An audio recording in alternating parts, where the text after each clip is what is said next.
अंधेरी छाया में डूबा शमशान घाट, जहां अग्नि का तांडव नृत्य चल रहा था। जटाओं में फूलों की माला और राख से सना हुआ शरीर के साथ हवन करने वाले उस अघोरी के सामने विकास आंखें बंद करके किसी का आवाहन कर रहा था, मानो किसी अज्ञात शक्ति को पुकार रहा हो।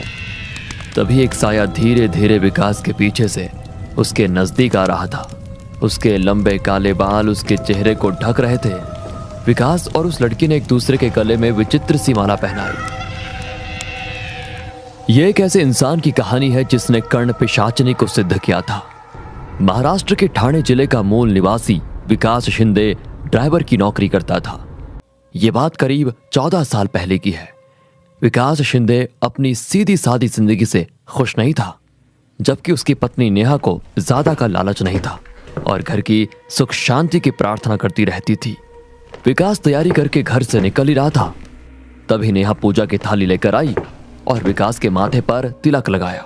क्या फायदा है पूजा पाठ का, कोई मतलब ही नहीं है इन सब चीजों का। तभी विकास का 10 साल का लड़का वहां पर आकर कहता है, पापा स्कूल की फीस भरनी है और मेरा स्कूल पिकनिक भी जा रही है। टीचर ने बोला 300 रुपए जमा करने के लिए। ये सुनकर विकास नेहा से कहता है, सुना तुमने, मामूली ड्राइवर की नौकरी में कैसे ये सब मैनेज करूं। इतना बोलकर विकास वहां से निकल जाता है। रात हो चुकी थी। विकास को घर के लिए निकलना था।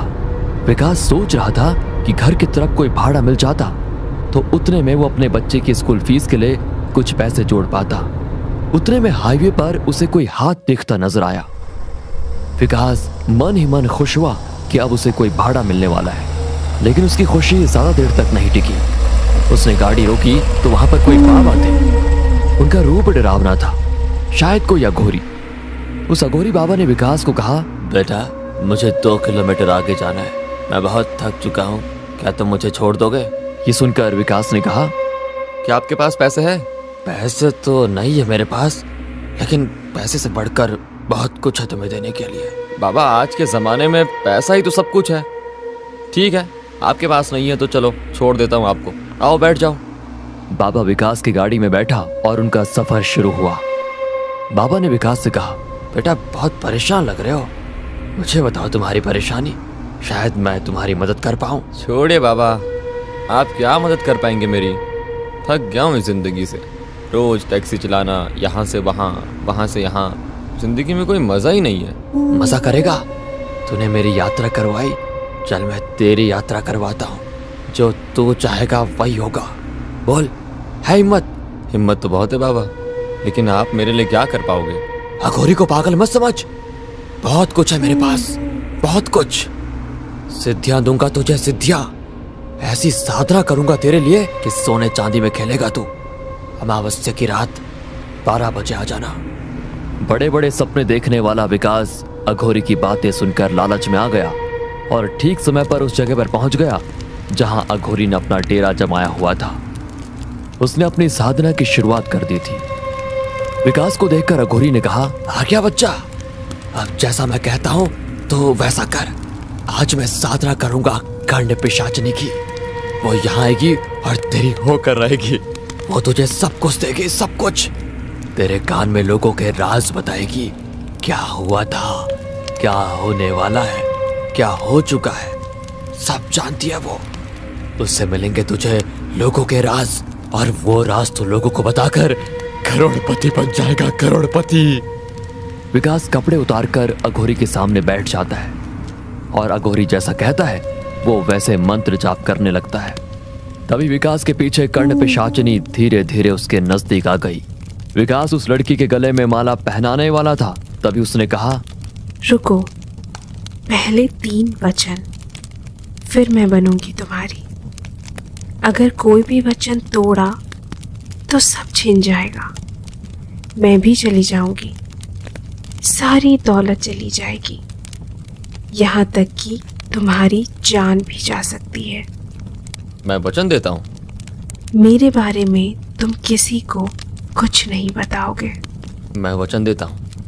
पत्नी की तरह सिर्फ मुझे ही संतुष्ट करोगे, सिर्फ और सिर्फ मुझे, और वो भी जब भी मैं चाहूँ।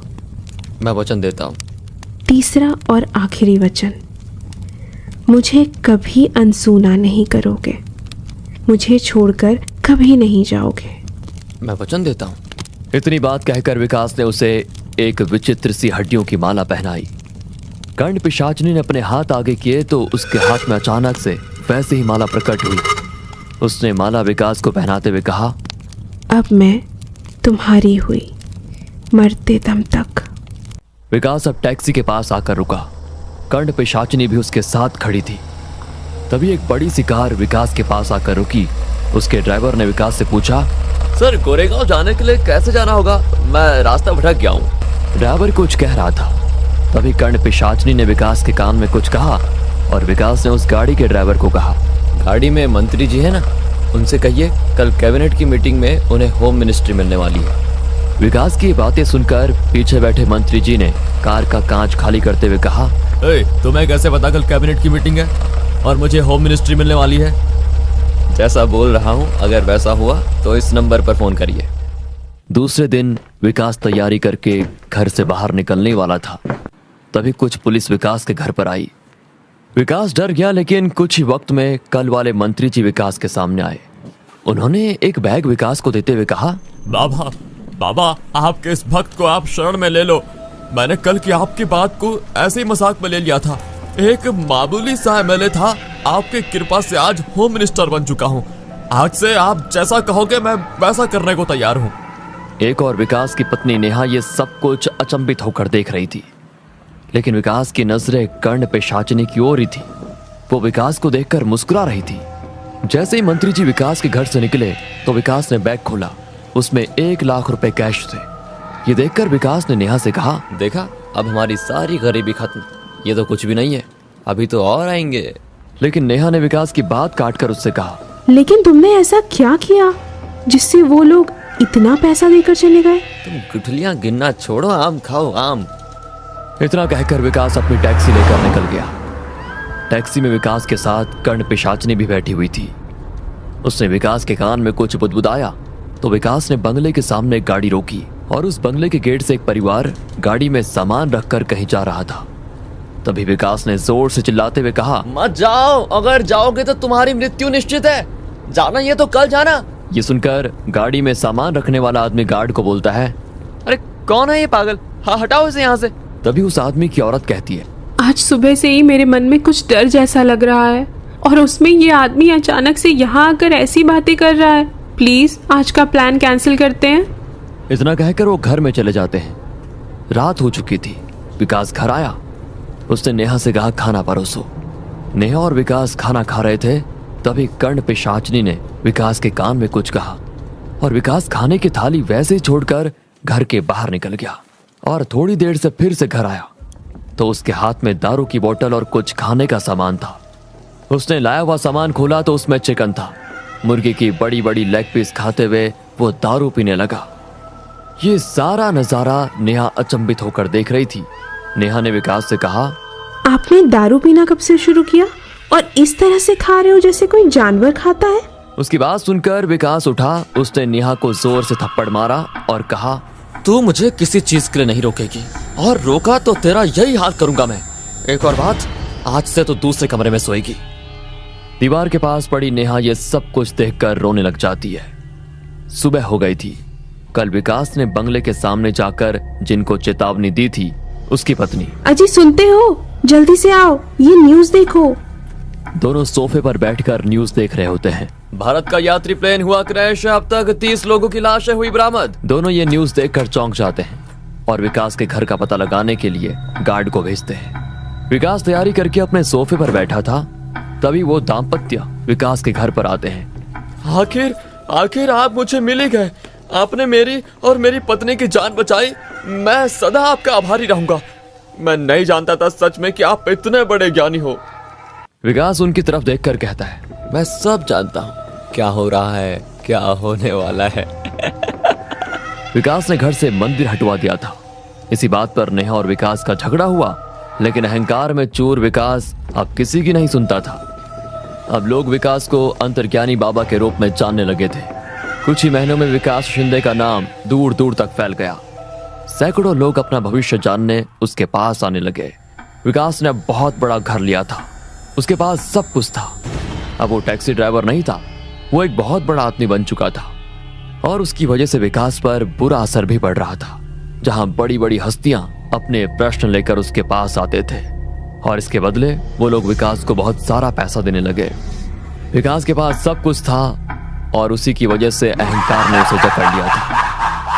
लोग दरबार में विकास के आने का इंतजार कर रहे थे। थोड़ी देर में विकास भी दरबार में पहुंचा। तभी एक बड़े घर का लड़का आगे आकर उसने विकास से पूछा, बाबा मेरी गर्लफ्रेंड है, प्राजक्ता नाम है उसका, और मैं अपनी जान से भी ज्यादा उससे प्यार करता हूँ, लेकिन वो आजकल मुझसे दूर भागती रहती है, मेरे फोन का भी जवाब नहीं देती। विकास ने उसे हाथ से इशारा करते हुए रुकने के लिए कहा और आंखें बंद कर ली। जैसे ही विकास ने अपनी आंखें बंद कर ली, कर्ण पिशाचिनी उसके कान में कुछ फुसफुसाई और विकास ने उस आदमी से कहा, तुम मुझसे जान से ज्यादा प्यार करते हो तो ये निकिता के साथ क्या करते हो? दो गर्लफ्रेंड, जिंदगी के मजे ले रहे हो? ये सुनते ही उस लड़के के होश उड़ गए। उसने विकास से पूछा, बाबा ये आपको कैसे पता? मुझे सब पता है, अंतर्ज्ञानी हूं मैं। दौलत के लिए उससे प्यार करता है ना, चिंता मत कर, वो जल्द ही मरने वाली है और उसके नाम पर जो प्रॉपर्टी है वो तेरे नाम हो जाएगी, लेकिन हाँ उसका आधा हिस्सा मेरी दान पेटी में डालना मत भूलना। अपनी बात को जारी रखते हुए विकास ने मौजूद लोगों से कहा, सब घर जाओ यहाँ से, अब कल आना। तभी उसके बाजू में खड़ी कर्ण पिशाचिनी विकास के कान में कुछ कहने लगी तो विकास ने घमंड में आकर उसे रोका। जैसे ही विकास ने उसे रोका, कर्ण पिशाचिनी अपने असली रूप में आई और उसने विकास को कहा, मैंने तुम्हें वचन मांगा था, तुम कभी मुझे अनसुना नहीं करोगे। तूने वचन तोड़ा है, इसका परिणाम तुझे भुगतना पड़ेगा। इतना कहकर वो जोर जोर से विकास के कानों में हंसने लगी और चीखने चिल्लाने लगी। विकास ने अपने कान बंद कर दिए, लेकिन उसकी हंसी की आवाज इतनी जोर जोर से विकास को आ रही थी कि विकास के कानों से खून निकलने लगा और वो वहीं बेहोश होकर नीचे गिर गया। नेहा विकास की पत्नी, उसे कर्ण पिशाचिनी के बारे में अंदाजा हो गया था। उसने उसी अघोरी बाबा को अपने घर में बुलाया जिससे विकास ने सिद्धि प्राप्त की थी।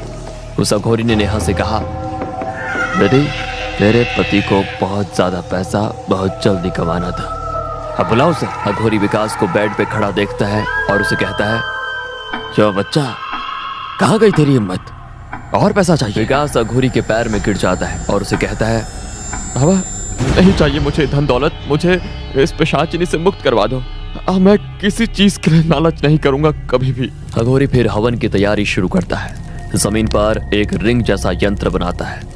नेहा और विकास को उसके बीच बैठाकर कहता है, ध्यान से सुनना, जब तक हवन पूरा नहीं होता तुम किसी भी हाल में इस यंत्र से बाहर मत निकलना। हवन शुरू होते ही कर्ण पिशाचिनी वहां पर आ जाती है और विकास को डराने की कोशिश करते हुए बोलती है, कुछ भी कर, मेरी प्यास आँखों से ही बुझेगी। उसका वो भयानक रूप और आवाज सुनकर विकास और नेहा थरथराने लगे, लेकिन उन्होंने ठान लिया था कि कुछ भी हो जाए हवन पूरा होने तक वो वहां से नहीं उठेंगे। लेकिन तभी उन्हें उनका बच्चा, नेहा ने जिसे अपने मायके में भेजा था, वो रोता हुआ उन्हें दरवाजे के पास खड़ा दिखा, जो उन्हें पुकार रहा था, मम्मी पापा प्लीज मुझे बचाओ, ये मुझे नहीं छोड़ेगी। उसकी आवाज को सुनकर दोनों का दिल पिघल गया। वो उसे लेने जा ही रहे थे, तभी अघोरी ने हवन की राख पूरे कमरे में फूंक दी और वो बच्चा कर्ण पिशाचिनी में बदल गया। उसके चीखने और रोने की आवाज आने लगी, वो आग में जलने लगी। थोड़ी ही देर में वो भस्म हो गई और अघोरी ने कहा, बेटा तुम अभी मुक्त हो, हम तो अघोरी हैं, हमें भगवान भोलेनाथ के भक्ति के अलावा किसी चीज का लोभ नहीं, लेकिन तुम साधारण लोग लालच और लोभ में इतने डूब जाते हो कि आगे पीछे का कुछ नहीं सोचते। अब भगवान की घर में स्थापना करना और भक्ति भाव से पूजा करके जो तुमने किया उसकी माफी मांगना। इतना कहकर अघोरी निकल जाता है। भरतपुर राजस्थान के जंगली इलाके के पास बसा एक छोटा सा आदिवासी गांव, जहां मृत्यु का घनघोर तांडव हो रहा था। गांव में पैदा होने वाले हर लड़के पर एक मनहूसियत छाई हुई थी। घर में बेटा पैदा होता, लेकिन अगली अमावस्या होते ही मारा जाता। गांव में कई तांत्रिक आकर गए, लेकिन कोई भी मौत के इस महातांडव को रोक ना सका। आज भी अमावस्या की रात थी और आज रात रघु के 1 महीने के बेटे का निधन हो गया। मारा बच्चा, मारा बच्चा। मीना का रो रो कर बुरा हाल था, लेकिन सिर्फ वही नहीं, पूरे गांव में सभी शोक में डूबे हुए थे, क्योंकि पिछले 1 महीने में होने वाली ये तीसरी मौत थी। रघु ने अपना दिल कठोर करके अपने 1 महीने के बेटे को एक सफेद कपड़े में लपेटा और गांव के सब आदमियों ने मिलकर शमशान घाट जाकर उसे वहां दफना दिया। पहले मेरा बेटा, फिर राजू का बेटा, और आज ऐसा लगता है जैसे हर अमावस्या को कोई उनकी बलि लेकर जा रहा है। लेकिन कौन? आखिर कब तक चलता रहेगा ये सब? इतने तांत्रिकों को बुलाया लेकिन कोई कुछ नहीं कर रहा है। इससे पहले कि कोई आगे कुछ बोलता, पीछे से उन्हें किसी की आवाज सुनाई दी। एक तांत्रिक काले रंग के वस्त्र धारण किए, लंबी काली दाढ़ी और हाथ में कमंडल लिए हुए था। उसने गांव वालों की ओर देखा और क्षण के लिए वो मौन हो गया और फिर अगले ही पल बोला, लौट आई है वो और सब उसकी रक्त की प्यास बुझा रहे हैं तुम्हारे कुल दीपक। अगर तुम्हें उसके श्राप से छुटकारा नहीं मिला तो एक एक करके तुम सबके घर के कुल दीपक बुझ जाएंगे। अभी भी समय है, संभाल लो सब कुछ, वरना पछतावे के सिवा तुम्हारे साथ कुछ नहीं आएगा। इस गांव की आने वाली पुश्तें मौत का ऐसा तांडव देखेंगी कि पूरे गांव में किसी के घर कोई शोक मनाने वाला भी ना रहेगा। ये आप क्या बोल रहे हैं बाबा? और आपको इन सब बातों के बारे में कैसे पता चला? मैं सब जानता हूँ और ये भी जानता हूँ कि ये सब क्यों हो रहा है। अपनी तंत्र विद्या से वो सब देख सकता हूँ जो तुम्हारी आंखें और बुद्धि नहीं देख समझ सकती। 1 सदी पहले इस गांव में एक औरत रहती थी। कहने को तो वो औरत थी, लेकिन सीरत से डायन थी। वह कई बार गर्भ से हुई और उसने हर बार एक बेटे को जन्म दिया, लेकिन जन्म के 3 दिन के भीतर ही उसके सारे बेटे मर जाते थे। तब उसने तंत्र मंत्र की विद्या सीखी। वो जब 7वीं बार गर्भ से हुई तो उसने अपने ही होने वाली संतान को दीर्घायु बनाने के लिए गांव के बाकी नवजात बच्चों की बलि देनी शुरू कर दी। वो 8 बच्चों की बलियां दे चुकी थी। उसे 21 बलियां पूरी करनी थी, लेकिन उससे पहले ही गांव वालों को उसका काला सच पता चल गया और उन्होंने उसकी झोपड़ी में आग लगा दी। वो उस आग में झुलस कर मर गई, लेकिन गांव वालों को ये श्राप देकर गई कि 1 सदी के बाद वो फिर लौटेगी और गांव के किसी भी घर का कुल दीपक जिंदा नहीं रहने देगी। वो अपना वंश आगे बढ़ाती, इससे पहले ही गांव वालों के द्वारा जलाकर मारी गई, इसलिए वो किसी और के घर का वंश भी आगे नहीं बढ़ने देगी। ये आप क्या कह रहे हैं बाबा? ऐसे तो पूरे गांव का विनाश हो जाएगा। जब किसी का वंश ही आगे नहीं बढ़ेगा तो धीरे धीरे करके पूरा गांव खत्म हो जाएगा। जब आप हमें इतना सब कुछ बता सकते हैं तो इसका समाधान भी कर सकते हैं। कुछ भी करके हमें श्राप से मुक्ति दिलाइए, हमारे वंश को खत्म होने से रोक लीजिए। यह समस्या जितनी जटिल है, इसका समाधान भी उतना ही मुश्किल है। उसके मुंह से उसका शिकार छीनना है तो उसे रक्त के बदले रक्त देना होगा, बलि के बदले बलि। उसके श्राप से तुम सबको तभी मुक्ति मिल सकती है जब उसे हम स्वयं अपनी इच्छा से बलि चढ़ाएं, वो भी पूरी 21, लेकिन किसी जानवर की नहीं बल्कि अपनी संतानों की। क्या हम आपसे अपनी संतानों का जीवन बचाने का समाधान पूछ रहे हैं और आप हमें इस दलदल में और गहरा धकेल रहे हो? यहाँ पहले ही गांव के इतने बच्चों की जान जा चुकी है और आप कह रहे हो कि हमें अपनी मर्जी से उन्हें अपने संतानों की 21 बेटों की बलि और चढ़ानी होगी। हम अपने हाथों से उसे अपने बेटों की बलि नहीं चढ़ा सकते। ऐसा सोच भी कैसे सकते हैं आप? मैंने ऐसा नहीं कहा मूर्ख। बेटों को बचाना है, इसलिए उसे बलि बेटों की नहीं दी जाएगी बल्कि उसकी दी जाएगी जिसका तुम्हारे वंश से कोई लेना देना नहीं। जो तुम्हारे वंश को आगे नहीं बढ़ाएंगी। छोरे की सलामती के लिए छोरी की बलि देनी होगी। जिस दिन गांव से 21 लड़कियों की बलि पूरी हो जाएगी, गांव पर से ये श्राप खुद ब खुद हट जाएगा। इसका यही एक समाधान है। क्या अपने हाथों से अपनी बेटियों की बलि देनी होगी? नहीं नहीं, वो तो सिर्फ उन लड़कों की ही बलि लेके गई है जो नवजात थे। हमारा नवजात बेटा तो खत्म हो गया, तो मैं किसे बचाने के खातिर अपनी बेटी की बलि दूं? हमारे परिवार ने तो अब उससे कोई खतरा ना है। नहीं, चाहे नवजात हो या उससे बड़ा हो, वो किसी को ना छोड़ेगी। अगर बेटों को बचाना है तो किसी को तो बलि पर चढ़ना पड़ेगा ना।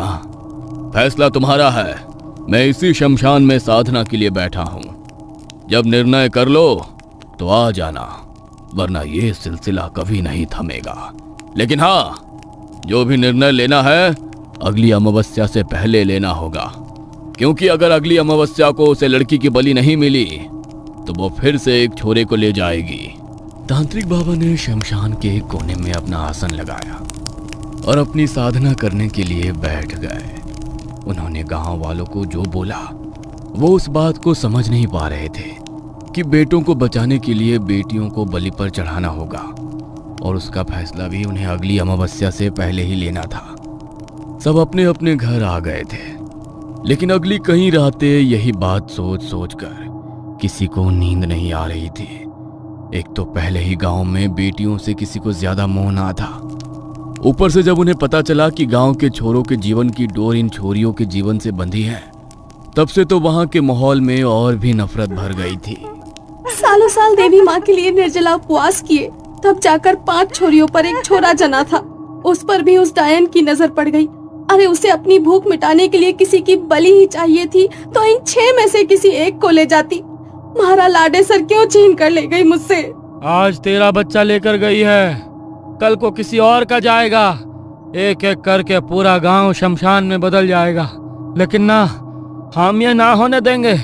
अमावस्या से एक दिन पहले गांव के सभी आदमी चौक में इकट्ठे हुए ताकि एक फैसला ले सकें। अगर तुम सबने अपना फैसला कर लिया है तो बता दो, क्योंकि अगर आज फैसला नहीं लिया तो कल अमावस्या की रात को फिर से किसी के घर का कुल दीपक बुझ जाएगा, और आने वाली हर अमावस्या को ये सिलसिला इसी तरह दोहराया जाएगा। ऐसे तो ये सिलसिला थमने से रहा। इससे तो अच्छा यही है कि हम अपनी बेटियों को बलि चढ़ा दें। वैसे भी बेटियां हमारा वंश आगे नहीं बढ़ा सकती, और हर घर के वंश को मिटने देने से अच्छा है कि हम 21 बेटियों की बलि चढ़ा दें। आखिर कहीं तो ये सिलसिला रुकवाना ही पड़ेगा ना। हाँ, मेरा भी यही मानना है। अपने बेटों को बचाने के लिए उन्होंने ये निर्णय लिया कि वो अपनी बेटियों की बलि चढ़ाएंगे। रात गहराई, सब लोग मिलकर शमशान की तरफ गए, जहां तांत्रिक बाबा अपनी साधना में लीन थे। गांव वालों के कदम जैसे ही शमशान में पड़े, तांत्रिक बाबा को उनके आने का अंदेशा हो गया। उन्होंने हाथ जोड़कर अपना जाप रोक दिया और गांव के लोगों को इशारा करके अपने पास बुलाया। ले लिया निर्णय? हाँ बाबा, हम तैयार हैं। अपने बेटों को बचाने के लिए हम उसे अपनी बेटियों की बलि चढ़ाएंगे। तो फिर ठीक है, कल रात अमावस्या है, तो कल गांव की एक लड़की को लेकर इसी शमशान में आ जाना। लेकिन हाँ, एक बात का ध्यान रखना, बलि उसी लड़की की स्वीकार होगी जो अपनी किशोरावस्था में होगी। नवजात या छोटी बच्चियों की बलियों को वो स्वीकार नहीं करेगी। अगली रात हुई। गांव के एक आदमी बिरजू के घर कुछ दिन पहले ही बेटे ने जन्म लिया था। उसकी बेटी इसी महीने 13 साल की हुई थी। गली की बाकी बच्चियों के साथ वो आंगन में खेल रही थी। तभी बिरजू ने उसे आवाज लगाई, गंगा, जरा बात सुन मेरी। हाँ बोलो बापू, क्या हुआ? चाय पीनी है? मैं अभी बना के लाती हूँ। ना, मने बाहर का एक काम है, तू भी हमारे साथ चल। पर बापू, माँ ने अपनी सहेलियों के साथ खेलना है, हमारा कहीं जाने का मन ना है। आप अकेले चले जाओ ना। अरे थोड़ी देर में वापस आ जाएंगे, चल चल वापस आके खेल लियो। बिरजू ने अपनी बेटी को बातों में बहलाया और उस मासूम सी जान ने अपने पिता पर भरोसा कर लिया। बिरजू ने उसका हाथ पकड़ा और शमशान घाट की ओर चल पड़ा। हम कहाँ जा रहे हैं बापू? चलो ना वापस घर चलते हैं, मने बहुत जोर से भूख लग रही है। अरे तू चिंता मत कर, तने सब खिलाऊंगा। तेरी खातिर एक तोहफा लिया है मैंने। ले, इस खातिर अपनी आंखों पे पट्टी बांध ले, रास्ता खत्म होने वाला है। पट्टी नहीं बांधो बापू, माने अंधेरे से डर लगे है। अरे कुछ ना होता छोरी, दिखा। बिरजू ने गंगा को बातों में बहलाया और शमशान घाट के बाहर पहुंचते ही उसने उसकी आंखों पर पट्टी बांध दी। धीरे धीरे कदम रखियो, हाँ बिल्कुल धीरे धीरे। अपने पिता पर भरोसा करके उनका हाथ पकड़कर गंगा ने धीरे धीरे कदम आगे बढ़ाए। बिरजू ने उसे तांत्रिक बाबा के सामने जल रहे यज्ञ कुंड के पास बैठा दिया, जहां तंत्र मंत्र की सामग्री के साथ एक धारदार हथियार भी रखा था। एक बार को तो बिरजू का भी दिल वो धारदार चाकू देखकर दहल उठा, लेकिन अगले ही पल उसने सोचा, ना, तांत्रिक बाबा ने बोला था कि बेटी की बलि मुझे अपनी स्वेच्छा से देनी होगी। मुझे अपने मन को कठोर करना होगा, वरना छोरों की जान भी चली जाएगी और उस डायन को संतोष भी ना मिलेगा और वो फिर खा जाएगी हमारे गांव के छोरों को। बापू, हम कहाँ आ गए? मैं अपनी आंखों से पट्टी निकाल दूं क्या? ना छोरी, अभी ना, बस थोड़ी देर और रुक जा। तांत्रिक बाबा ने वो धारदार चाकू उठाया और बिरजू की सहमति के लिए उसकी तरफ इशारा किया। बिरजू ने हाँ में गर्दन हिलाई और उसी वक्त तांत्रिक बाबा ने यज्ञ कुंड में गंगा को बलि चढ़ा दिया। बिरजू के कपड़ों पर अपनी ही बेटी की खून की छींटें थी। उसकी बेटी की कटी हुई खोपड़ी यज्ञ कुंड में जल रही थी और उसका कटा हुआ धड़ उसके पैरों के सामने गिरा हुआ तड़प रहा था। लेकिन उसकी आंखों में इस बात का दुख नहीं था कि उसने अपनी आंखों के सामने अपनी बेटी को बलि पर चढ़ा दिया है, बल्कि उसकी आंखों में एक अलग ही चमक थी। अब मेरे बेटे को कुछ नहीं होगा ना बाबा? नहीं, अब तेरा बेटा सुरक्षित है, तो अब निश्चिंत हो जा। बिरजू बहुत खुश था कि अब उसके बेटे को कुछ नहीं होगा। वो खिलखिलाता हुआ अपने घर आया। दे दी बलि छोरी की, अब अपने बेटे को कुछ ना होएगा, अब हमारा वंश ना मिटेगा। चलो अच्छा है, कल हवन करा देंगे छोरी के नाम का। मन को छोटा ना करो, वो बड़ी बहन थी छोरों की, उसका फर्ज था उसकी रक्षा करना। अमावस्या की रात को गंगा की बलि देने के बाद उस रात गांव में किसी लड़के की जान नहीं गई, तो सब मान गए कि तांत्रिक बाबा ने उन्हें बिल्कुल सही उपाय बताया है। अब अगली अमावस्या आने वाली थी। गांव में जिसके घर में भी उनकी बेटी किशोरावस्था में थी, वो सभी एक एक करके हर अमावस्या को अपनी बेटी को बलि चढ़ाने के लिए तांत्रिक बाबा के पास लेकर जा रहे थे। एक के बाद एक करके 18 लड़कियों को वो लोग बलि पर चढ़ा चुके थे। बाकी थी अब बस 3। बस कुछ दिन और ये खूनी खेल चलेगा, उसके बाद मैं मुक्त हो जाऊंगा हमेशा हमेशा के लिए। क्या रुक जाएगा ये खूनी खेल, या ऐसे ही एक एक करके गांव की लड़कियों की बलि चढ़ती रहेगी? आखिर कौन है वो डायन, और ये तांत्रिक डायन के बारे में इतने विश्वास के साथ कैसे सब कुछ जानता है? सारे सवालों के जवाब जानने के लिए हमारे साथ कहानी के अगले भाग में बने रहिए।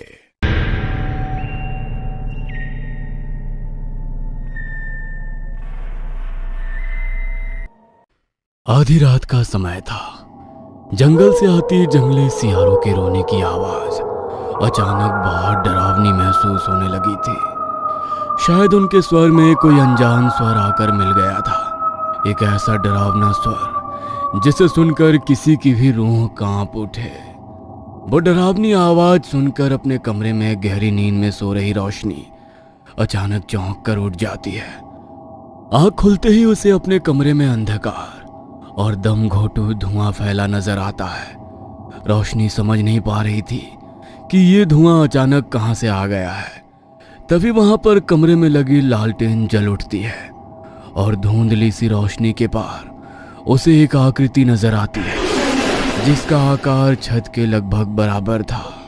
भयानक चेहरा, सर पर सिंग और शरीर से टपकता काला चिपचिपा घिनौना पदार्थ, जिसके कारण एक पल भी उसकी ओर देख पाना संभव नहीं लग रहा था।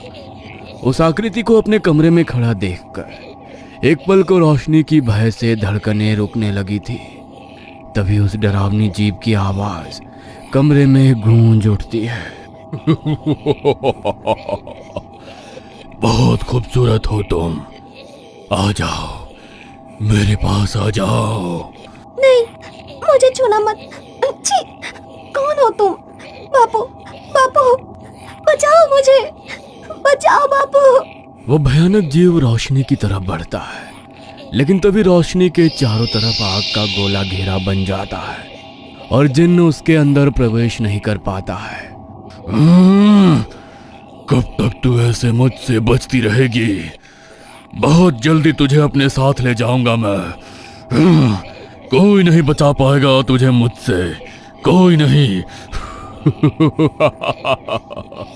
उस भयानक दिखने वाले जिन्न का रूप और ज्यादा भयंकर हो गया था। मोम की तरह पिघलते हुए उसने खुद को आग के घेरे के चारों तरफ फैला लिया। बीच में रोशनी घबराई हुई अकेली अपने बिस्तर पर बैठी थी। डर के मारे उसकी आंखों से आंसू बह रहे थे। धीरे धीरे उसके चारों तरफ जल रही वो आग जो उसकी रक्षा कर रही थी धीरे धीरे कर बुझने लगी और वो जिन्न रोशनी के बहुत पास आने लगा। लेकिन जैसे ही उसने रोशनी को छूने की कोशिश की, वहां आग का एक भयंकर धमाका होता है और रोशनी की नींद टूट जाती है।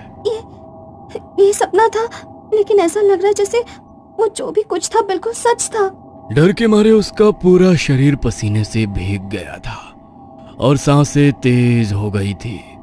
तभी उसने देखा कि उसके कमरे की लालटेन सच में जली हुई है और एक धुआं धीरे धीरे कर उसके कमरे से गायब हो रहा है।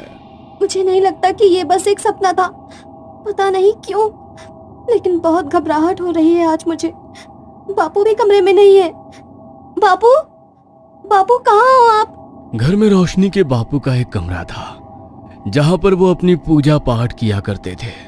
बापू जरूर अपने कमरे में पूजा पाठ कर रहे होंगे, मैं वहीं जाकर देखती हूँ। रोशनी उठकर उनके कमरे की तरफ जाती है, लेकिन दरवाजा हल्का बंद था तो उसे कमरे के बाहर से बापू दिखाई नहीं देते। तो वो सीधी कमरे के अंदर चली जाती है। बापू तो यहाँ पर भी नहीं है। इतनी रात को अचानक मुझे बताए बिना कहाँ चले गए? खाली कमरे में अपने पिता को ना पाकर रोशनी अब और भी ज्यादा परेशान नजर आ रही थी। तभी रोशनी के पिता का शिष्य, जो हमेशा उसके पिता के साथ उनके घर में ही रहता था, कमरे के अंदर आ गया। अरे तुम यहाँ क्या कर रही हो? गुरुजी ने मना किया था ना तुम्हें इस कमरे में आने को। मैं थोड़ी देर के लिए पानी पीने क्या गया, तुम अंदर आ गई। हाँ, मैं जानती हूँ कि बापू ने मुझे इस कमरे में आने के लिए मना किया है, लेकिन मैंने बहुत बुरा सपना देखा। ऐसा लग रहा है कि कुछ बहुत बुरा होने वाला है। मुझे बताओ बापू कहाँ पर हैं? अभी वो घर पर नहीं है, तुम जाओ और जाकर सो जाओ। जाओ। नहीं, तुम मुझे बताओ बापू कहाँ हैं? वो किसी मुसीबत में है ना? देखो, अगर तुमने मुझे नहीं बताया ना तो मैं खुद उन्हें ढूंढने के लिए घर से बाहर चली जाऊंगी। नहीं, वो बाहर नहीं है। तो फिर कहाँ है? ठीक है, मत बताओ, मैं जा रही हूँ, बाहर जाकर खुद ढूंढ लूंगी उन्हें। रुको, वो अपनी साधना के लिए गए हैं। आज अमावस्या का दिन है और आज तो वो शमशान। शमशान? क्या? इतनी रात को पिताजी शमशान में क्या कर रहे हैं? शमशान में कौन सी साधना होती है? अब तो मैं जान कर ही रहूं कि ये सब क्या चल रहा है। ये आज अमावस्या है ना, तो खास पूजा होती है शमशान में। तुम्हें बोला ना अंदर जाकर सो जाओ। अभी इसकी बात नहीं मानी तो ये मुझे बाहर जाने नहीं देगा। ठीक है, मैं अपने कमरे में जाकर सो रही हूँ। बापू आ जाएंगे तो मेरे कमरे में भेज देना।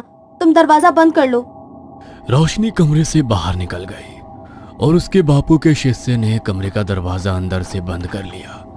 रोशनी ने बिना आवाज किए बाहर से दरवाजे की कुंडी लगा दी। वो इस तरह दबे पांव घर से निकली कि किसी को भनक भी नहीं हुई। आधी रात के पहर वो सीधी शमशान में पहुंची, जहां उसे दूर ही आग की लपटें दिखाई पड़ रही थी और पास ही में उसके पिता बैठे मंत्रों का जाप करते दिखाई दे रहे थे।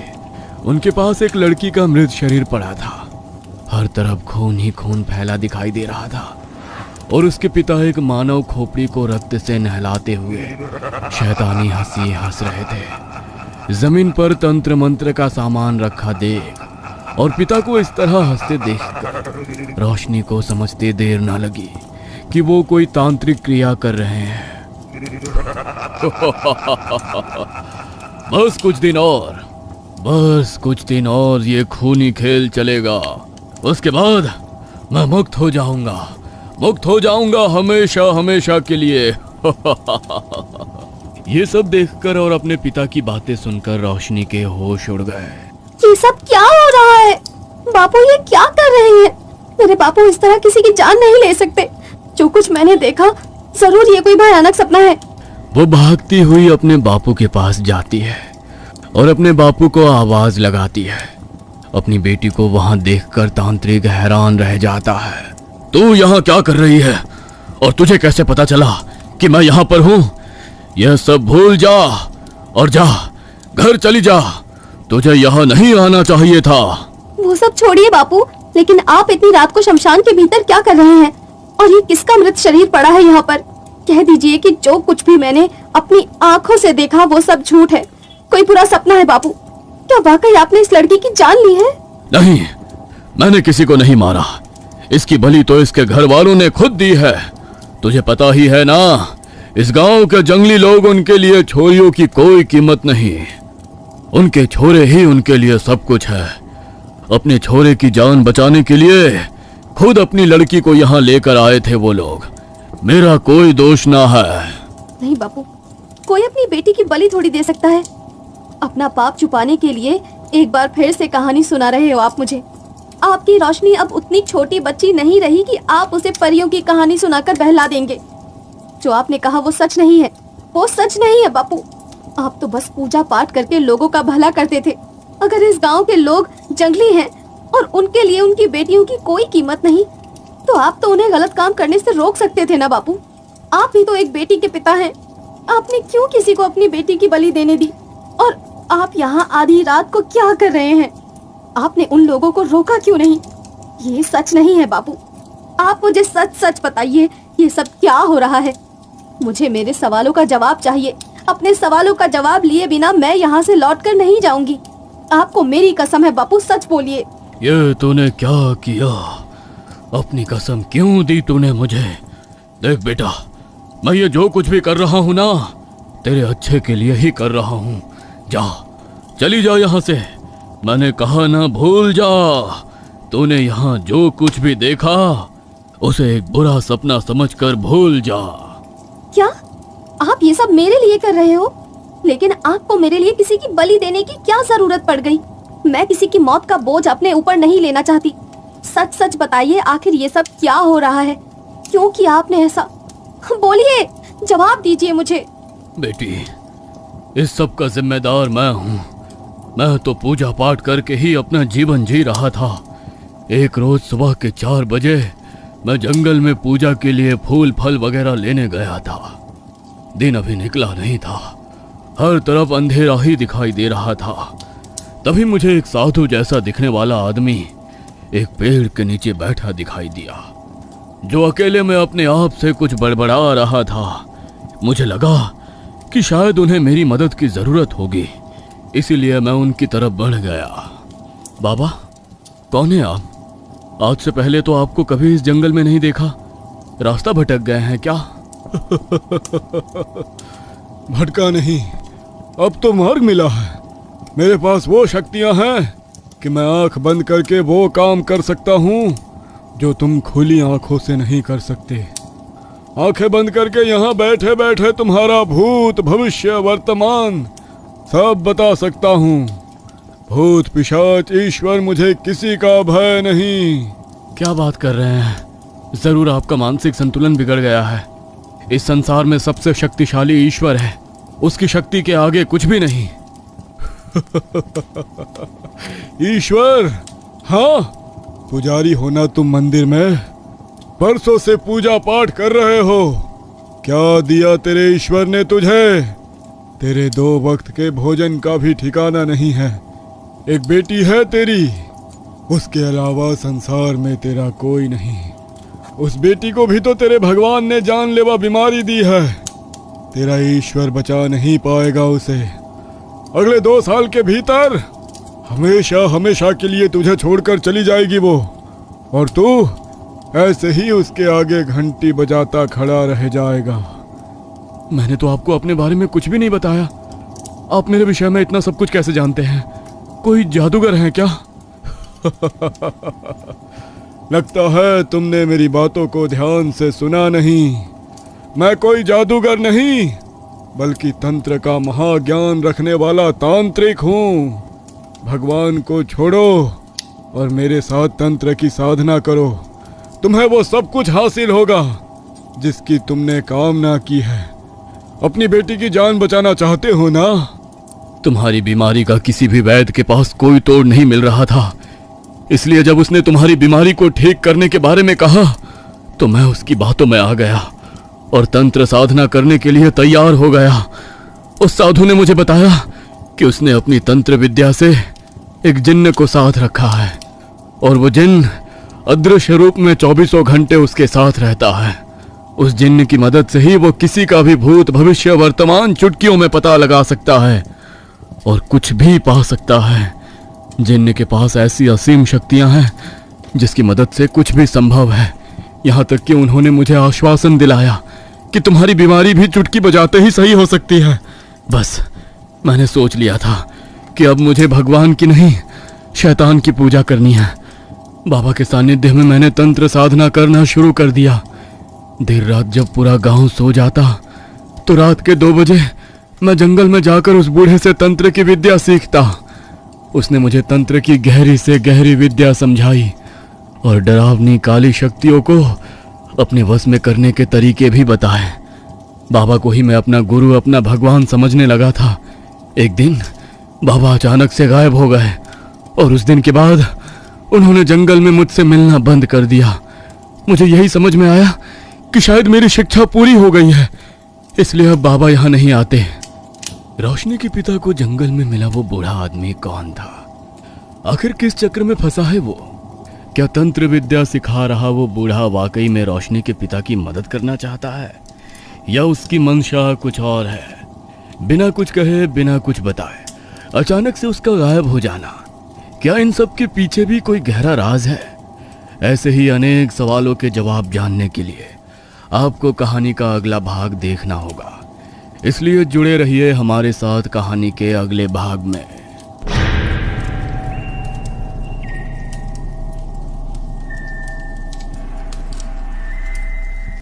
बाबा के अचानक से गायब हो जाने के बाद मैंने बाबा की सिखाई हुई तंत्र विद्याओं का अभ्यास करना शुरू किया। उनकी सिखाई हुई तंत्र विद्याएं वाकई असरदार थी। मेरा किया हुआ कोई भी तंत्र खाली नहीं जा रहा था। अपने ऊपर अटूट विश्वास हो रहा था मुझे कि मैं अपनी तंत्र शक्ति से किसी का भी भूत और वर्तमान बदल सकता हूँ। बस उसी इच्छा में मुझसे गलती हुई और अपनी शक्ति के आवेश में मैंने अपनी सारी समस्याओं से छुटकारा पाने के लिए जिन्न को बुलाने की साधना शुरू करने का मन बनाया। हफ्तों तक लंबी चली कठोर साधना के बाद एक रात दिन प्रकट हुआ। उसके चारों तरफ अग्नि का एक घेरा बना हुआ था। जिन्न को अपने समक्ष देखकर मेरी खुशी का कोई ठिकाना नहीं था। मुझे लगा कि मैंने अपनी जिंदगी का सबसे बड़ा खजाना पा लिया है। मेरी शक्तियां अब असीम हो जाएंगी। खुशी के मारे मैं जोर जोर से हंसने लगा। मेरी साधना सफल हो गई। अब तुम हमेशा मेरे गुलाम बनकर रहोगे। जो मैं चाहूंगा वो सब तुम्हें मुझे देना पड़ेगा। मेरी शक्तियां असीम हो जाएंगी। मूर्ख तांत्रिक, तेरा खिलौना नहीं हूं मैं कोई भूत प्रेत नहीं हूं जो तेरा गुलाम बनकर रहूंगा। जिन्न हूं मैं। तूने मेरी साधना की और तू यह भी नहीं जानता कि जिन्न को साधने के बाद उसे खुश कैसे किया जाता है। जिस बूढ़े तांत्रिक ने तुझे तंत्र की विद्या दी है उसने कोई एहसान नहीं किया तुझ पर। अपने स्वार्थ के अधीन होकर उसने मुझे मेरे लोक से बुला तो लिया, किंतु अब मुझे प्रसन्न रख पाने का साहस नहीं बचा था उसके अंदर। वो जानता था कि अब भी अगर मेरी मांग पूरी ना हुई तो मैं उसकी जान लेकर उसे समाप्त कर दूंगा। इसलिए उसने अब मुझे तुम्हें सौंपने का मन बनाया और फिर वो रोज जंगल में आकर तुम्हें तंत्र विद्या सिखाने लगा ताकि तू भी अपनी समस्या के समाधान के लिए मुझे आने का न्योता दे और उसकी जान बच सके। अब मुझे खुश करने की जिम्मेदारी तेरी है। तुझे पता है ना जिन्न को कुंवारी लड़कियों से कितना मोह होता है। अपनी बेटी की जान बचाना चाहता है ना, तो ठीक है, 21 कुंवारी लड़कियों की बलि चाहिए मुझे। हर अमावस्या को एक नई लड़की। नहीं, मैं कोई बलि नहीं देने वाला। मैंने तुम्हें यहाँ सिर्फ इसलिए बुलाया है क्योंकि मैं अपनी बेटी को बीमारी से मुक्त करना चाहता था। तेरी बेटी की बीमारी तो ठीक नहीं होगी, हाँ, लेकिन अगर तूने मुझे एक एक करके लड़कियां लाकर नहीं दी तो मैं हमेशा हमेशा के लिए तेरी बेटी के शरीर पर कब्जा कर लूंगा। और फिर तेरी बेटी के साथ वो होगा जो एक पिता कभी भी अपनी आंखों से नहीं देख सकता। क्या मतलब है तुम्हारा? तेरे पास सोचने का समय नहीं है। जितनी लड़कियों की बलि तू देगा उनकी आत्मा पर मेरा कब्जा हो जाएगा, और फिर वो मर कर भी हमेशा के लिए मेरी ही रहेंगी। और हाँ, अगर तू मुझे कुंवारी लड़कियों की बलि देगा तो मैं वादा करता हूँ तेरी बेटी बिल्कुल स्वस्थ हो जाएगी और हमेशा तेरे साथ रहेगी। सोच ले, तुझे अपनी बेटी की रक्षा करनी है या गांव की बाकी लड़कियों की? नहीं, तुम्हें कुंवारी लड़की की बलि चाहिए ना, तो तुम्हें मैं ला कर दूंगा, लेकिन मेरी बेटी नहीं। मैं तुमसे वादा करता हूँ, तुम्हें 21 कुंवारी लड़कियों की बलि मैं दूंगा। तुम्हें हर अमावस्या को एक लड़की मिलेगी, लेकिन मुझसे वादा करो तुम मेरी बेटी को कुछ नहीं करोगे। मुझे तो बस कुंवारी लड़की चाहिए, अब चाहे वो तुम्हारी बेटी हो या किसी और की। लेकिन हाँ, अगर अपने वादे से मुकरे तो वो तुम्हारी बेटी की आखिरी रात होगी। और मैं जानता हूँ तुम ऐसा नहीं चाहोगे, इसलिए जो वादा किया है वो हर हाल में पूरा करना। तांत्रिक को चेतावनी देकर जिन्न वहां से ओझल हो गया, लेकिन तांत्रिक अब डर चुका था, क्योंकि वो जानता था कि अगर उसने जिन्न को कुंवारी लड़कियों की बलि नहीं चढ़ाई तो वो उसकी बेटी को ही अपना शिकार बना लेगा। कुंवारी लड़कियों की बलि देने के लिए कुछ करना होगा। कहां से लेकर आऊंगा मैं इतनी सारी कुंवारी लड़कियां? गांव के लोगों के मन में डर फैलाना होगा और उसी डर का फायदा उठाना होगा मुझे। अगर ये सब सच है तो गांव में डायन की कहानी और उन बच्चों की मौत, वो सब क्या था बापू? वो सब मैंने ही किया था बेटी। मैंने ही अपने काले जादू से जान ली थी उन सब की, और गांव वालों को मुझ पर यकीन हो इसलिए डायन की झूठी कहानी बताई, ताकि अपने बेटों को बचाने के लिए वो अपनी बेटियों की बलि चढ़ाने के लिए अपनी इच्छा से तैयार हो जाएं। मैंने कभी सपने में भी नहीं सोचा था बापू कि आप ऐसा करोगे। जन्म और मृत्यु पर किसी का जोर चलता है क्या? मैं ईश्वर से जितनी जिंदगी लिखवा कर लाई थी उतना ही तो जीवन मिलेगा ना मुझे। आपने विधि के विधान को बदलने की कोशिश की और उसके लिए इतनी मासूम बच्चियों को बलि पर चढ़ा दिया। जिस तरह आपने अपनी बेटी के बारे में सोचा, उस तरह कभी उन सब बेटियों के बारे में भी सोचा होता? नहीं, आप मेरे बापू हो ही नहीं सकते, नहीं हो सकते। उन बच्चियों की मौत के जिम्मेदार जितने उनके खुद के माँ बाप हैं, उससे कई गुना ज्यादा आप भी हैं। ये गांव, ये समाज बेटियों के जीने लायक है ही नहीं। अरे कैसे माँ बाप है वो जो अपने बेटे की जान बचाने के लिए अपनी बेटियों को कुर्बान करने को तैयार हो गए? क्या एक बेटी के अंदर जीवन नहीं होता? क्या वो माता पिता का अंश नहीं होती? क्या एक बेटा ही सब कुछ है? शर्म आती है मुझे आप सबके ऊपर। ऐसे समाज में जीने से तो अच्छा है मर ही जाऊं। मुझे माफ कर दे बेटी, लेकिन मैंने जो कुछ किया तेरी खातिर किया, वरना मैं कभी किसी की बलि नहीं चढ़ाता। एक बार मुझे माफ कर दे, बस 3 अमावस की रात और है, बस 3 बलि और देनी है मुझे, उसके बाद सब ठीक हो जाएगा। उसके बाद ना तुझे और कोई खतरा होगा, ना मुझे किसी की बलि देनी पड़ेगी। छी बापू, अभी भी आप यही सोच रहे हैं? अभी भी उन 3 मासूमों की जान लेना चाहते हैं आप? नहीं, मैं ऐसा नहीं होने दूंगी। मेरी वजह से पहले ही इतनी छोरियां अपनी जान खो चुकी हैं, लेकिन सब कुछ जानने के बाद मैं और 3 मासूमों के खून का पाप अपने ऊपर नहीं लेना चाहती। उनकी मौत की जिम्मेदार नहीं बनना चाहती मैं। मेरी वजह से उनकी जान जाए, इससे अच्छा तो मैं खुद ही अपनी जान ले लेती हूँ। ये क्या बोल रही है तू बेटी? नहीं, तू ऐसा कुछ नहीं करेगी, कुछ नहीं करेगी तू ऐसा। रोशनी ने यज्ञ कुंड के पास पड़ा धारदार चाकू उठाया, जिससे उसके बापू ने गांव की लड़कियों की बलि दी थी। अभी भी उस पर खून लगा हुआ था। चाकू छोड़ दे बेटी, चाकू छोड़ दे। मैं जा रही हूँ बापू, लेकिन अगर आप मुझसे प्यार करते हो ना, तो वचन दो मुझे कि इसके बाद किसी की जान नहीं जाएगी। अगर मेरे जाने के बाद एक और जान चली गई ना, तो मेरी ये आत्मा कभी मुक्त नहीं हो पाएगी। नहीं बेटी, नहीं। रोशनी ने रोते हुए अपनी गर्दन पर चाकू रखा और खुद को खत्म कर लिया। तांत्रिक के सामने उसकी बेटी ने अपने हाथों से खुद की जान ली, लेकिन वो कुछ नहीं कर पाया। वो बौखलाया। अपनी बेटी के जाने के बाद उसे एहसास हुआ कि उसने कितनी मासूम बच्ची को अपने कारण मौत के घाट उतार दिया है। ये तूने क्या किया मेरी बच्ची?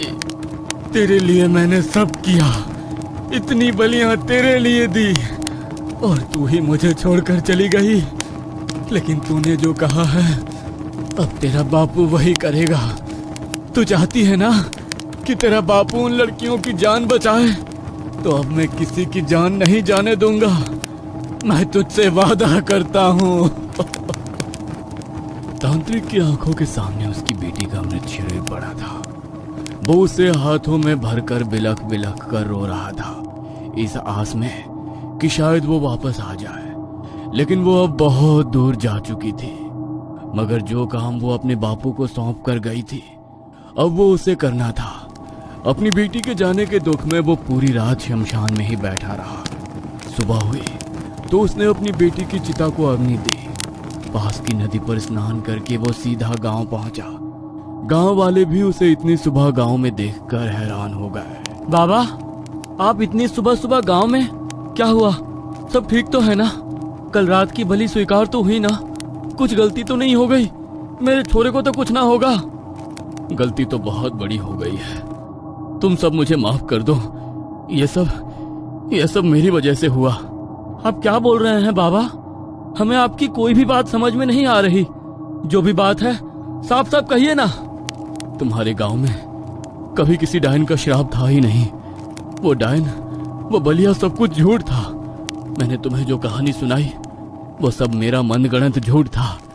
मैंने ही तुम्हारे गांव के छोरों पर मृत्यु तंत्र छोड़ा ताकि वो मौत के घाट उतर जाएं, और फिर तुम्हारे मन में उस श्राप का डर डालकर तुम्हें अपनी बेटियों की बलि देने के लिए मजबूर किया। क्या ये सब क्या बकवास कर रहे हो आप? अगर ये सच है ना, तो याद रखना, हमसे बुरा कोई नहीं होगा। गांव के चौराहे पर जिंदा जला देंगे तुम्हें। सच सच बताओ, आखिर ये सब क्या चल रहा है? तांत्रिक ने उन लोगों के आगे सारा सच उगल दिया। गांव वाले सच जानकर उसे मारने के लिए दौड़ पड़े। लेकिन तभी तांत्रिक बोला, अगर तुम लोगों को मुझे मारना है तो मार डालना, लेकिन अभी मुझे तुम्हारी बेटियों को बचा लेने दो। मेरी बेटी ने मुझसे वचन लिया है कि मैं उन्हें बचाऊं, वरना उसकी आत्मा को मुक्ति नहीं मिलेगी। मैं तुमसे वादा करता हूं कि तुम्हारे गांव के किसी एक भी इंसान पर कोई आंच नहीं आने दूंगा।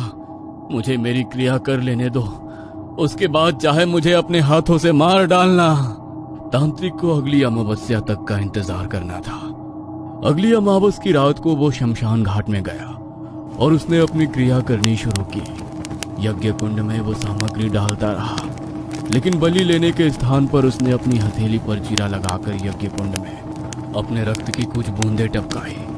तभी वहां बहुत तेज रोशनी हुई और वह जिन्न तांत्रिक के सामने आकर खड़ा हो गया। वह बहुत गुस्से में था, उसकी आंखों में खून उतरा हुआ था। वह तांत्रिक की ओर बढ़ा। बलि कहाँ है मेरी? तूने तो मुझसे वादा किया था ना कि हर अमावस को मुझे बलि देता रहेगा। बलि कहाँ पर है? कुंवारी लड़की की बलि चाहिए मुझे। नहीं, पहले ही बहुत बड़ा पाप कर चुका हूं मैं। आगे तुझे और बलि देकर और पाप नहीं कर सकता। नहीं चाहिए मुझे तुझसे कुछ भी। चला जा यहाँ से। मेरी बेटी इस दुनिया से जा चुकी है, अब मुझे कोई डर नहीं है। तू मेरे जाल में फंस चुका है, मैं ऐसे नहीं जाने वाला। तुझे अब मुझसे कुछ नहीं चाहिए, वो तेरी मर्जी है। लेकिन अगर मुझे बलि नहीं मिली तो मैं तुझे ले जाऊंगा। मैं तो वैसे भी खत्म हो चुका हूँ, लेकिन तेरा खात्मा करना बहुत जरूरी है। अगर तुझे खत्म नहीं किया तो तू और बच्चियों की जिंदगी भी खराब करेगा। तांत्रिक ने कुछ मंत्रों को बोलना शुरू किया जो उर्दू भाषा के थे। उसने जैसे ही मंत्रों का उच्चारण करना शुरू किया, जिन्न बहुत ज्यादा गुस्से में आ गया। वो तांत्रिक की तरफ उसे खत्म करने के लिए बढ़ा, लेकिन कोई शक्ति थी जो उसे तांत्रिक तक पहुंचने नहीं दे रही थी। तांत्रिक ने जिन्न की ओर देखा। जिन्न के मार्ग में उसे अपनी बेटी का साया नजर आया, जो जिन्न को तांत्रिक तक पहुंचने से रोक रही थी। तांत्रिक की आंखों में आंसू बड़बड़ाने लगे। अपनी बेटी को अपनी रक्षा में खड़े देख तांत्रिक का मनोबल और बढ़ गया था। मंत्रों को पढ़ते हुए तांत्रिक के शरीर की सारी ताकत खत्म होती जा रही थी। उसका शरीर मानो बेहद कमजोर होता जा रहा था। जिन्न ने अपनी शक्ति से शमशान घाट में घूम रही अतृप्त आत्माओं को भी तांत्रिक की ओर मोड़ दिया था, जो अब तांत्रिक के ऊपर हावी होने का प्रयास कर रही थी। लेकिन तांत्रिक को बार बार अपनी बेटी का चेहरा नजर आ रहा था और उसी को अपनी हिम्मत बनाकर वो मंत्रों का उच्चारण करता जा रहा था। तांत्रिक की नाक, कान और आंखों से खून बहने लगा था। उसके सर में इतना तेज दर्द हो रहा था मानो उसका दिमाग फट जाएगा, लेकिन उसने मंत्रों को पढ़ना जारी रखा। पूरे 1.5 घंटे तक उसने जिन्न के साथ वो लड़ाई लड़ी जो अब तांत्रिक के ऊपर हावी होने का प्रयास कर रही थी। लेकिन तांत्रिक को बार बार अपनी बेटी का चेहरा नजर आ रहा था और उसी को अपनी हिम्मत बनाकर वो मंत्रों का उच्चारण करता जा रहा था। तांत्रिक की नाक, कान और आंखों से खून बहने लगा था। उसके सर में इतना तेज दर्द हो रहा था मानो उसका दिमाग फट जाएगा, लेकिन उसने मंत्रों को पढ़ना जारी रखा। पूरे 1.5 घंटे तक उसने जिन्न के साथ वो लड़ाई लड़ी और आखिरी मंत्र के साथ ही एक भयंकर विस्फोट हुआ, जिसमें वो जिन्न वहीं पर नष्ट हो गया और उसके साथ ही तांत्रिक ने भी अपना दम तोड़ दिया। उसने अपने जीवन में कमाया हुआ सारा ज्ञान और सारी शक्तियां जिन्न को खत्म करने में झोंक दी थी, ताकि वो अपनी बेटी से किया हुआ वादा पूरा कर सके और उसकी बेटी की आत्मा को मुक्ति मिल सके।